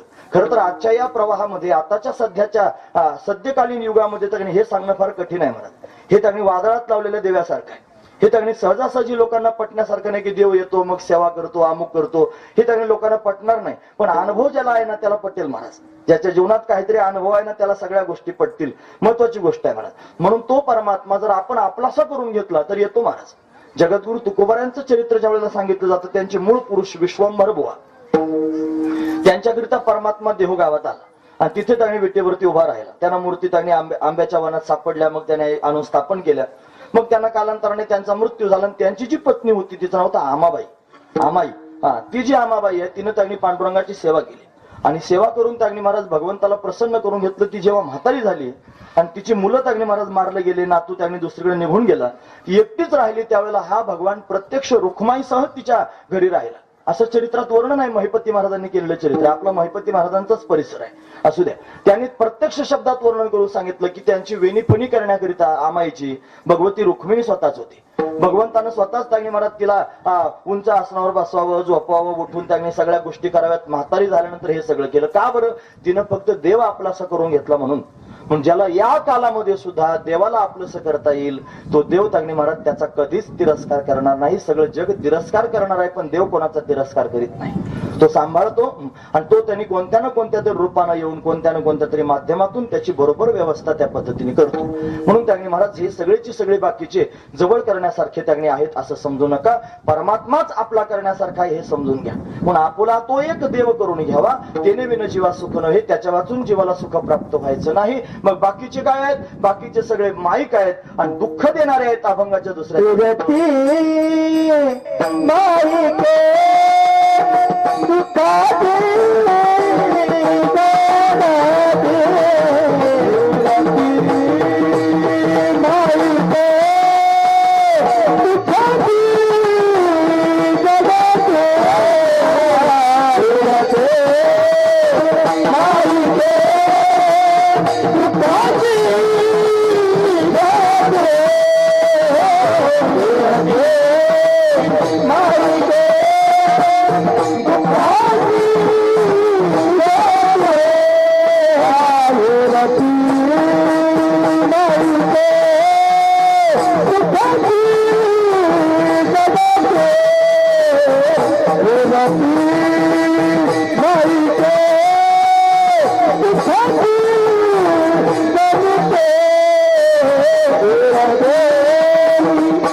येरती मायके दुःखाची जनिती नाही आदी अंती अवसान. सुरुवातीच्या चरणामध्ये सुख शब्द आला आणि या चरणामध्ये दुःख शब्द आला. म्हणजे सुख देणार कोण असेल तिथं सांगितलं परमात्मा, तेने विन जीवा सुख नव्हे. आणि दुसऱ्या चरणात सांगितलं दुःखाची जनिती, म्हणजे सगळ्याच्या जीवनामध्ये सुख आणि दुःख दोन प्रक्रिया अनुभवाला येतात. ते अनुभवाची गोष्ट आहे. हे काही पुराणातलं आणि पुस्तकातलं नाही. सुख तर सगळ्यांच्या अनुभवाच आहे, दुःख सगळ्यांच्या अनुभवाचं आहे. सुख माणसाला का प्राप्त होतं आणि दुःख माणसाला का प्राप्त होतं, जरा थोडं प्रक्रिया 2 मिनिटात ऐका. वाजू द्या, 12 वाजलेत आता. तुमच्या चेहऱ्यावर अजून नाही 12 वाजल्यासारखे वाटत मला. तुम्ही ऐकता, तुम्ही ऐका लक्षपूर्वक. महत्वाची गोष्ट सांगतो. सुख आपल्या जवळ आहे, आपल्या आतमध्ये आहे. यवै भूमातच सुखम नाल्पे सुखम असते. दुसरीकडे कुठं नाही, आपल्या जवळ सुख आहे, आपल्या आतमध्ये सुख आहे. ते आपल्या जवळच सुख आपल्याला कळत नाही आणि ते बाहेरून आल्यासारखं वाटतं. महत्वाची गोष्ट आहे महाराज. जसं त्याने एखादा पदार्थ आपल्याला प्राप्त करू, हा माईक आपल्याला घ्यायचा, मग फार त्याने मला असं वाटलं हा फार चांगला माईक आहे, मी घेतला पाहिजे. नाही नेणार मी, तुमचा चिंता करू नका, पण हा घेतला पाहिजे असं सारखं जर मला वाटायला लागलं, पण माझ्याकडे तेवढे पैसे नाहीत माईक घेण्याकरिता, मग काय करायचं. मी बऱ्याच काळापर्यंत 4-2 रुपये जमा करून करून माईक घेण्याइतके पैसे जमा केले. जोपर्यंत हा मला भेटला नाही तोपर्यंत माझ्या मनात सारखी खंत होती, दुःख होतं, मला मिळत नाही, मला मिळत नाही, मला मिळत नाही. आणि मग माझ्याकडे तेवढी मुबलक स्थिती प्राप्त झाली, मी तो घेतला. घेतल्यावर मला काय होईल, मला सुख होईल, मला आनंद प्राप्त होईल. कशामुळे झाला, माईक घेतल्यामुळे झाला. हा माईक माझ्या सुखाला कारणीभूत झाला, बरोबर आहे. हाच ढोबळ मानानं सगळ्यांचा भाव आहे. सगळ्यांना वाटतं अमुक वस्तू मला प्राप्त करायची आहे आणि ती मला प्राप्त झाली म्हणून मी सुखी झालो. खरं सांगू, सुख या वस्तूत नाही. ही जर सुखी असती तर दुकानात पडल्या पडल्या बऱ्याच लोकांना सुख दिलं असतं तिनं. सुख या वस्तूत नाही. मग सुख आपल्या ठिकाणी आहे. थोडं प्रक्रिया ऐका लक्षपूर्वक. एक दृष्टांत सांगतो ऐका. तुम्ही लाडू खाल्ला का सगळ्या लोकांनी? लाडू दिवाळीच्या वेळेला होतात ना लाडू. कसा लागतो लाडू? पक्क उत्तर द्यायचं, डळमळीत नाही द्यायचं. कसा असतो लाडू? गोड असतो. सगळ्यांचं उत्तर एकच आहे की नाही, लाडू गोड असतो. समजा रव्याचा लाडू तयार करायचं ठरलं, मग त्या बाईनं चांगली लाडू गोड असतो बरं. बाईनं लाडू करायला सुरुवात केली. रवा घेतला, भाजून घेतला, त्याच्यात तूप टाकलं, अमुक केलं, सगळं केलं. त्याच्यामध्ये चांगली महाराज चांगला भाजून झाल्यानंतर दूध टाकलं. दूध टाकल्यानंतर खाली उतरवला, त्याच्यानंतर थोडं शांत होऊ दिलं, मग त्याची लाडू बांधायला सुरुवात केली आणि चांगले लाडू गोल गोल तसे गरगरीत बांधले. ते डब्यात भरून ठेवले. आणि लाडू डब्यात भरून ठेवल्यानंतर पाहुणे रावळे आल्यानंतर डिश घेऊन त्याच्यात 2 लाडू आणि हातोडी लावायची, ती पखवाज लावायची हातोडी सुद्धा जवळ दिली. म्हणजे हातोडी कशाला दिली, बऱ्याच वेळ ती फुटत नाहीत महाराज लाडू. ते त्या फोडण्याकरिता हातोडण्याचा दात पाडतील असे काही लाडू असतात, म्हणून त्यांनी ते दिले लाडू खायला. मग आता त्या पाहुण्यानं लाडू घेतला, तो फोडला आणि लाडूचा घास तोंडात घातला. आता कसा लागेल त्याला लाडू? तुम्ही ऐकताच. महत्वाची गोष्ट आहे. लाडू गोड असतो की नाही? असतो. मग त्यानं काय खाल्लंय? लाडू खाल्ला की नाही? मग गोड का नाही लागला? साखर नाही घातली. मग लाडू गोड असतो का साखर गोड असते? अहो, गोड साखरच असते, पण लोक लाडू गोड म्हणतात. लाडू गोड कधी झालाच नाही. गोड साखरच आहे. महत्वाची गोष्ट आहे. तसं विषयामध्ये सुख कधीच नाही महाराज. कधीच सुख नाही विषयामध्ये. सुख आपल्या जवळ आहे. आपल्या जवळचं सुख विषयामध्ये प्रतितीला येतं, प्रतिबिंबित होतं. महत्वाची गोष्ट आहे. मग का बरं त्याने सुख आणि दुःख पाहायला मिळतं? ही गोष्ट प्राप्त करून घेण्याकरिता माझ्या अंतःकरणाची वृत्ती चंचल झाली होती. हे मिळवायचंय, हे मिळवायचंय, हे मिळवायचंय म्हणून माझी वृत्ती धावत होती, ती स्थिर नव्हती. ती धावते आहे म्हणून मला दुःख होतं. तीच वृत्ती ज्या वेळेला अंतःकरणाची स्थिर झाली, हे मला प्राप्त झालं आणि प्राप्त झाल्याबरोबर माझी वृत्तीची धावपळ थांबली. आणि वृत्तीची धावपळ थांबल्याबरोबर काय झालं, माझ्या ठिकाणी असणारं जे त्यांनी आत्मतत्व आहे, जे आत्मचैतन्य आहे, ते आनंद स्वरूप आहे ना, त्याचं प्रतिबिंब वृत्तीत पडलं. कारण वृत्ती ही शुद्ध सत्वगुणाचं कार्य आहे. म्हणून शुद्ध सत्वगुणाचं कार्य असल्या कारणाने आत्मस्वरूपाचं प्रतिबिंब वृत्तीमध्ये पडलं आणि मग त्या वृत्तीमध्ये सुख त्यांनी पाहायला मिळालं. महत्वाची गोष्ट म्हणजे दुसऱ्याकडून सुख आलं नाही, आपल्या जवळच सुख त्यांनी महाराज प्रत्यक्ष पाहायला मिळालं.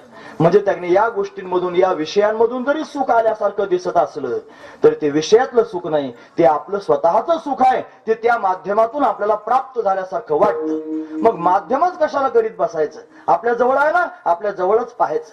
म्हणून आत्मचिंतन करावं. कालच्या अभंगात त्यांनी महाराज हा अभंग येऊन गेला. ज्ञानदेव म्हणे भजा आत्मदेवा आणि अखंडित सेवा करा त्याची. आत्मा हाच देव आहे. पण देव म्हणून व्यर्थ का फिरसी, अरे निज देव नेनसी मुळी कोणी. देवा नाही रूप, देवा नाही नाव, देवा नाही गाव कोठे काही. आणि मग ज्ञानदेव म्हणे भजा आत्मदेवा अखंडित सेवा करा त्याची. तो आत्माच देव आहे आणि त्याची प्राप्ती करून घेतल्याशिवाय सुख नव्हे, सुख प्राप्त होत नाही. मग त्याच्या व्यतिरिक्त असणारे जे अनात्म पदार्थ आहेत ते त्यांनी महाराज नाम आणि रूपात्मक पाहायला मिळतात. ते सर्व दुःख देणारे आहेत. त्यांचा संग सोडून त्यांनी आत्मतत्वाचा स्वीकार करावा, मग समाधान प्राप्त होईल. मग त्या परमात्म्याचं चिंतन केल्यानं काय होतं, ज्याचं चिंतन आपण करतो ना मनुष्य तसाच होतो महाराज. चिंतने तद्रूपता, तद्रूप अवस्था प्राप्त होते. मग परमात्म्याचं जर आपण चिंतन करायला लागलो तर आपण मन सुद्धा भगवंताचं चिंतन करता करता भगवत रूपच होऊन जाईल. अनेक प्रमाण सांगता येतील. हे मन हे राम झाले, मन हे राम झाले, मन हे राम झाले, मन हे राम झाले, मन हे राम झाले, मन हे राम झाले, मन हे राम झाले, मन राम झाले.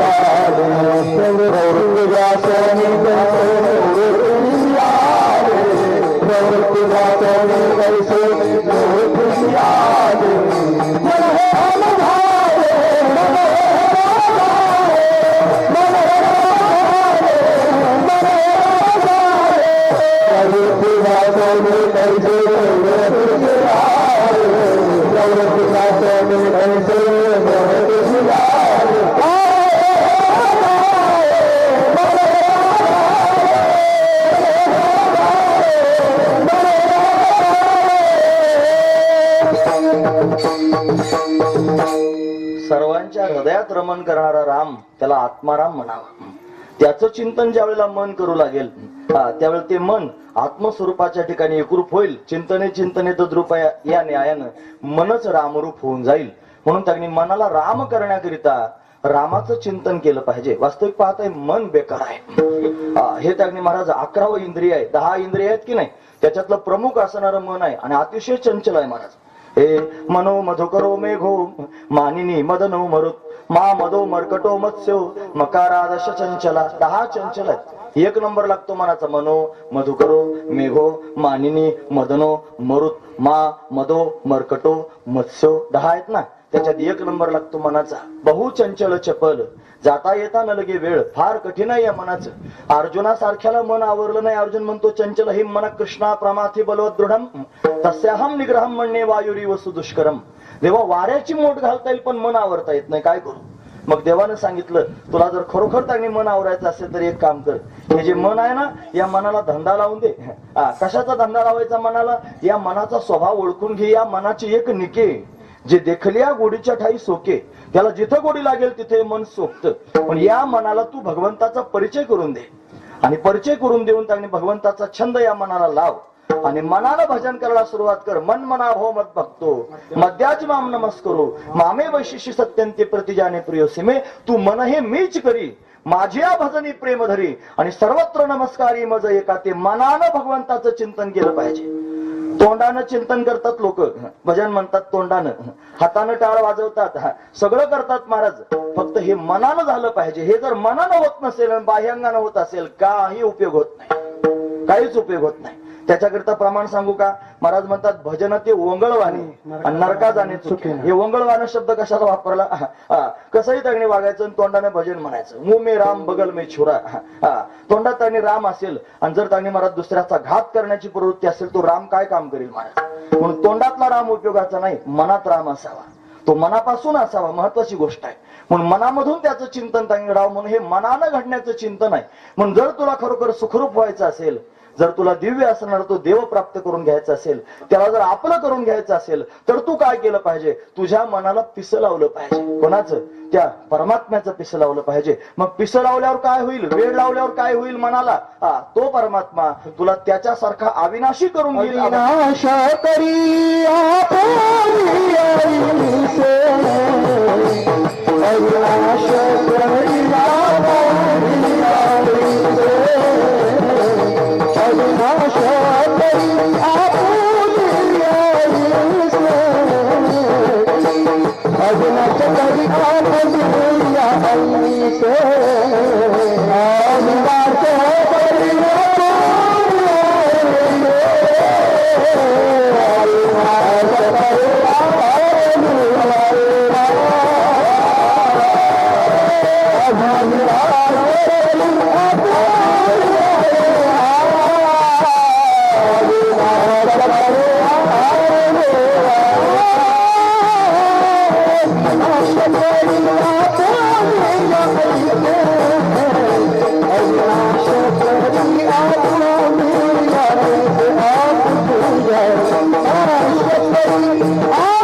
अविनाश करी आपुले आईसे लावे मना पिसे गोविंदाचे. मनाला गोविंदाचं पिस लावावं. हा, गोविंद शब्दाचा अर्थ लक्षात घेतला पाहिजे. गोनाम इंद्रिय आणि विंद शब्दाचा अर्थ तो मालक, इंद्रियांचा चालवणारा, चेतना देणारा जो आहे तो गोविंद आहे. आपल्या सगळ्यांजवळ इंद्रिय आहेत, डोळे आहेत, कान आहे, नाक आहे, सगळे हात पाय, सगळ्या गोष्टी आहेत आणि या सगळ्या गोष्टी हालचाल सुद्धा करतात. पण कोणामुळे हालचाल करतात त्याचं कारण आहे ते चैतन्य, तो आत्मा. त्याच्यामुळेच या सगळ्या गोष्टी घडतात. महत्वाची गोष्ट आहे. नाहीतर मढई शेजारी आणून घातलं त्याला डोळे नसतात का, त्याला हात पाय कान काही नसतात का? ते मेल्यानंतर त्यांनी लोक जमा होतात आणि लांबूनच मुलगी धावत येते, बाबा मी तुमच्याकरता आले, माझ्याकरता बघा ना. एकदा तरी डोळे उघडतय का? मग डोळे नाहीत का त्याला? आहे ना महाराज, त्याला इंद्रिय आहेत पण ते काम करीत नाहीत. का बरं? इंद्रियांना काम करायला लावणारा जो आहे तो त्याच्यात नाही, जीवात्मा. हा महत्वाचा विचार आहे. म्हणून गोविंद शब्दाचा अर्थ होतो गोनाम इंद्रिय आणि विंद शब्दाचा अर्थ होतो मालक. म्हणून इंद्रियांना चेतविणारा जो मालक आहे त्याचं नाव आहे आत्मा, तोच देव आहे. आणि त्या देवाचं चिंतन केलं पाहिजे कोणी? तर मनानं केलं पाहिजे. कारण मनयो मनुष्यानाम कारणम बंध मोक्षयो, गीता वर्णन करून सांगते मनच माणसाला बंध आणि मोक्षाला कारणीभूत आहे. म्हणून त्यांनी गती अधोगती मनाची हे युक्ती आणि मन लावा एकांती साधू संगे, जतन करा धावते सैरा ओढाळे. म्हणून ओढाळ असणार हे मन, याला सांभाळा आणि याला त्यांनी आत्मस्वरूपाची गोडी लावा आणि गोडी लावून त्याचं चिंतन करायला लावा. मग काय होईल? तो आत्मस्वरूप देव या मनाला आपल्यासारखं करून टाकील, अविनाश करून टाकील. त्याची गोडी लागल्यानंतर अविनाश करी आपुले आईसे, तो देव काय करतो? त्याच्यासारखा अविनाशी करून घेतो. म्हणून मनाला पिसे गोविंदाचे, हा त्यातला भाव आहे. मग मनाला महाराज तुमच्या म्हणण्यानुसार आम्ही त्यांनी देव आपलासा करून घ्यायचं ठरवलं. बाकी सगळे नाशिवंत आहेत म्हणून त्यांनी सर्वांचा विचार सोडून दिला. सोडून द्यायचं म्हणजे काय? बायका पोरं सोडून त्यांनी महाराज लगेच निघून जायचं असं डोक्यात येऊ नका. नाहीतर त्यांनी ते बरोबर नाही. नाहीतर छत्रपती शिवराय त्यांनी आले होते तुकोबारांचं कीर्तन ऐकायला आणि आल्यानंतर उपदेश झाला महाराजांनी, एका क्षणात राज्यच सोडून दिलं. तो मुकुटच तुकोबारांच्या जवळ काढून ठेवला आणि गेले निघून जंगलात. आणि जंगलात जाऊन बसले. लोहगावात कीर्तन आलते त्यावेळेला. आणि मग त्या सेवकांकडून बातमी कळाली जिजाबाई साहेबांना. म्हणे त्याने छत्रपती गेले विरक्त होऊन, म्हणे आता ते येणार नाही. त्यांना उपदेश झाला म्हणे आता तुकोबारायांचा गेले निघून. आता काय करायचं? म्हणे तुम्ही काहीतरी करा त्यांना आणा. आईसाहेबांनी सांगितलं मी सांगितले ना आता तो खाली येणार नाही. मग ज्याने उपदेश केला त्याने सांगितलं तरच येईल. मग काय त्यांनी केलं पाहिजे? रोज तुकोबारायांचं कीर्तन त्यांनी व्हायचं आणि ते कीर्तन ऐकायला यायचे. लोहगावात कीर्तन ऐकायला आले. मग तुकोबारांनी अभंग घेतला, जोडून या धन उत्तम व्यवहारे, उदास विचार वेच करी, उत्तमची गती तो एक पावेल, उत्तम भोगील जीवखाने. हे सगळे उपदेशाचे जे कडवा आहेत ना ते त्यांच्या समोर प्रत्यक्ष प्रकट केले आणि स्वतःचं कर्म त्यांनी महाराज अशा पद्धतीने सांगितलं. म्हणून या संसारात राहावं, याला टाकूनच द्यायचं, लात मारून निघून जायचंय असं त्याचा अर्थ लावायचा नाही. मग हे करत असताना तैसे असावे संसारी, जोवरी प्रार्थनाची दोरी, पक्षी अंगणी उतरती ते का गुंतवण्या राहती. वस्तीकर वस्ती आला, प्रातकाळी उठून गेला, दारासमोर चिमण्या आल्या, त्यांनी महाराज दाणे टिपले निघून गेले. मग काय ज्याच्या अंगणातून त्यांनी दाणे नेले त्याचा विचार करत बसतात का त्या? नाही महाराज. एखादा वस्तीकर आला रस्त्यानं, असू द्या एखादा वस्तीकर त्यांनी महाराज चालायला लागला, वाट सुरू आहे आणि तो प्रवास करत करत आला आणि एखाद्या घरामध्ये मुक्कामी थांबला. रात्रभर थांबला, सकाळी स्नान वगैरे करून चहा नाश्ता घेऊन निघून गेला. पुढच्या मुक्कामाला गेला. मग पुढच्या मुक्कामाला गेल्यानंतर मागच्या घराचा विचार करत बसतो का? अजिबात नाही. सकाळ झाल्यावर उठून गेला, प्रातःकाळी उठून गेला. तैसे असावे संसारी, तसं आपण आपल्या संसारात असावं. नाथ महाराजांनी स्पष्ट रूपाने सांगितलं. म्हणून या सगळ्या संसाराला यरती मायके दुःखाची जनिती म्हणून त्यांनी लात मारून त्यांना त्रास द्यायचा असा अर्थ नाही. मग त्यांच्या मधली त्यांनी महाराज ही भावना जाणून घ्यायची. त्यांच्यातला त्यांनी हा दिव्य असणारा बोध तुकोबारांना सांगायचा काय, याला जाणा, संसार करा, पण संसाराला जाणून संसार करा. आता बरेच लोक संसार करतात, पण किती लोक संसाराला जाणून करतात सांगा? अजिबात नाही. किती लोकांना माहिती आहे संसार मिथ्या आहे? किती लोकांना माहिती आहे हा माईक आहे? माईक शब्दाचा अर्थ एवढाच माहिती आहे आपल्याला. माईक शब्दाचा अर्थ तो मायेपासून तयार झालेला. माया कशी आहे? जी त्यांनी महाराज स्वतःहून विलक्षण अनिर्वचनीय मिथ्या आहे, जिला सत म्हणता येत नाही, असत म्हणता येत नाही. सत का बरं म्हणता येत नाही? सत्य त्याला म्हणावं जे तिन्ही काळात असतं.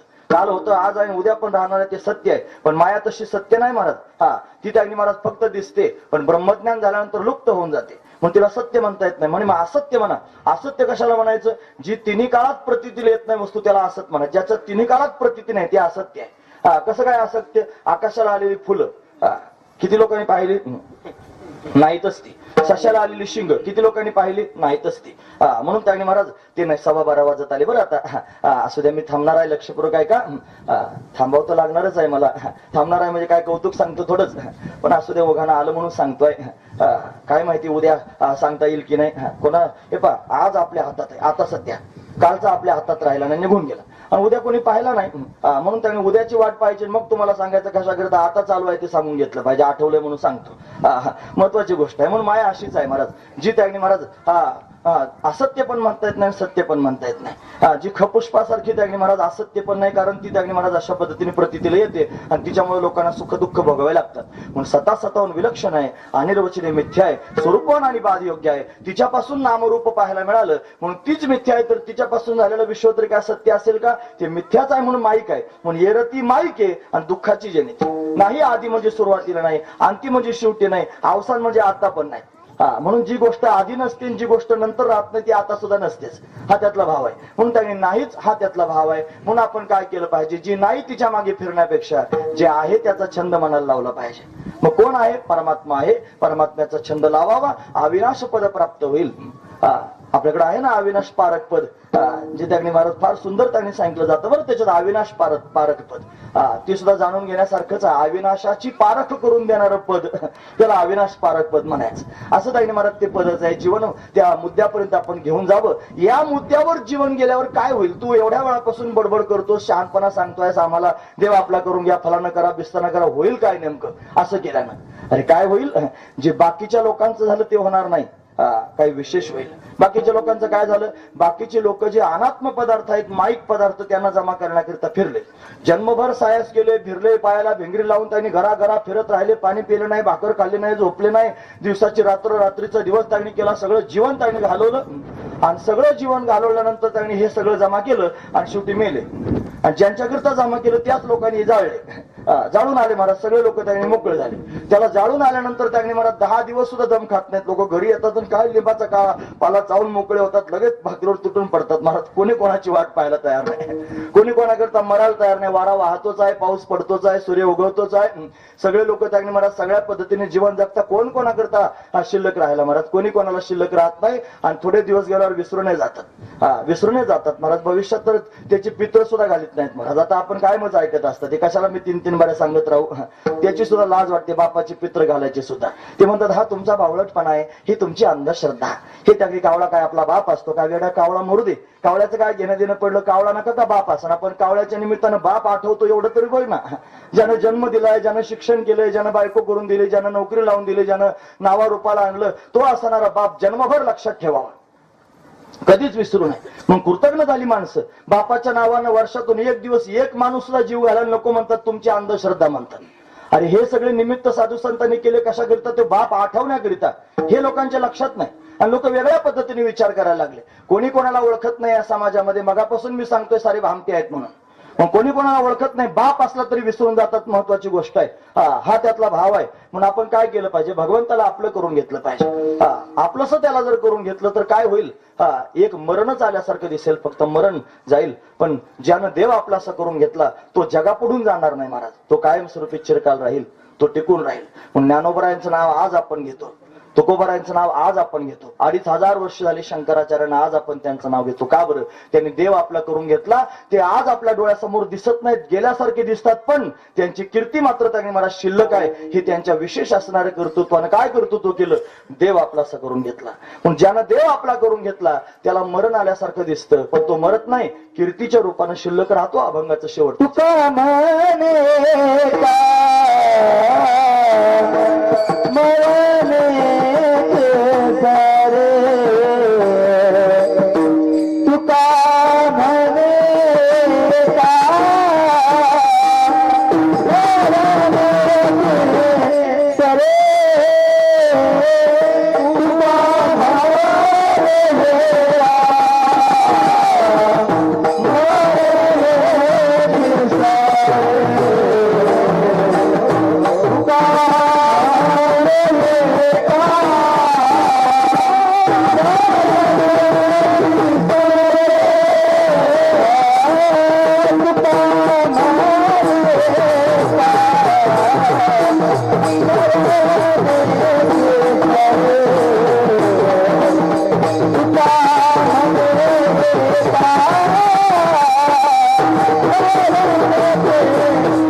असू द्या, म्हणजे आम्ही सरळ चरण ओढून घेतलं असं त्याचा अर्थ आहे. कारण आता थांबायचंय ना, शेवटच्या चरणात तुकोबरा सांगतात, अरे हे तुका म्हणे का मरण्याची सरे, उत्तम चिवरे कीर्ती मागे. या समाजाच्या दृष्टीनं तो देव प्राप्त करून घेतलेला मनुष्य मेल्यासारखा वाटतो, तो गेल्यासारखा दिसतो, पण त्याची कीर्ती मात्र या समाजामध्ये चिरकाल टिकून राहते.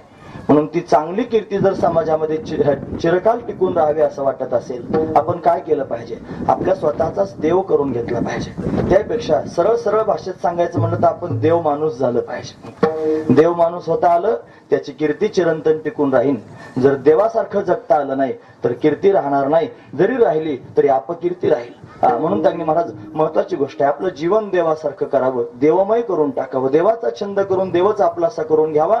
त्याचा परिणाम काय होईल, उत्तमची उरे कीर्ती मागे. उपक्रम आहे आपला तो एक देव करून घ्यावा आणि उपसंहार आहे उत्तमची उरे कीर्ती मागे. उपक्रम उपसंहाराची एक वाक्यता. काय केल्यानं काय होईल? आपला तो एक देव करून घेतला म्हणजे उत्तमची उरे कीर्ती मागे असं होईल. आणि असं करण्याकरिताच हे जीवन माणसाला प्राप्त झालेलं आहे. माझ्याकडे बोलण्यासारखं बरंच आहे, पण आता थांबलं पाहिजे. निर्धारित हा वेळ आपण 12 ठरवली होती, त्याच्यापेक्षा 20 मिनिटं आता जास्त झालेली आहेत, म्हणून मी आता थांबणार आहे. नक्कीच चिंता करू नका.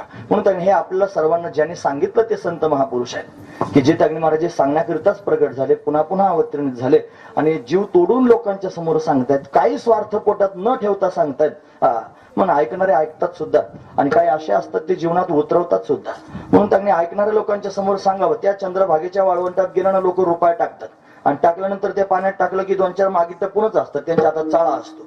असा चाळा, जो ज्वारी बाजरी चाळायचा चाळा, ते गेले की लगेच ताबडतोब चाळा वाळूत घालतात. रुपये टाकले की चाळाला सुरुवात करतात. चाळा भर वाळू काढतात. कशा करता? 1 रुपया करता. एवढी वाळू काढायची काय गरज आहे? 1 रुपया करता. अहो एवढी वाळू काढली तर 1 रुपया सापडतो.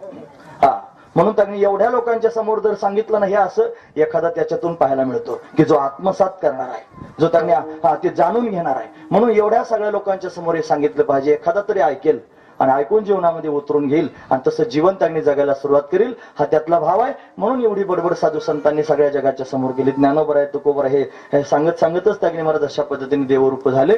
म्हणून ज्यांनी आपल्या समोर हा विलक्षण असणारा भाव प्रगट केला त्यांचं चिंतन करून थांबूया. हे ज्ञानेश्वर